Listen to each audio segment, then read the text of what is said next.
I'll be helping people to rethink and expand the storage options, because I noticed that it's hard for people to throw just to start with the decluttering, the pruning bit, even though in some ways it could create space. But it feels like the first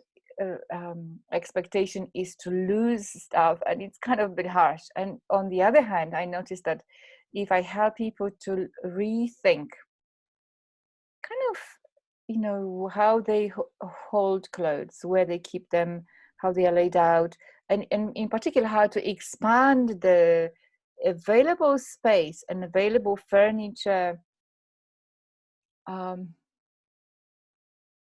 storage, so like expand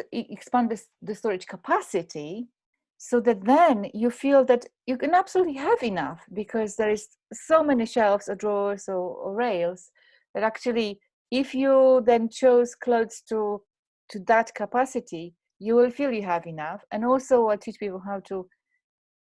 arrange things so that they look so much more beautifully, and they're much more simpler to handle, that then that's kind of would be my starting point, because you would have that injection of freshness, not necessarily through thinking about clothes and outfits yet, but through everything being well held,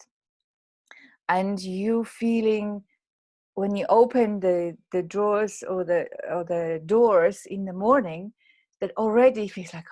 yes, you're already encouraged. And when you have that wave of encouragement of freshness, then you are more likely to maybe experiment with some outfits or try something new.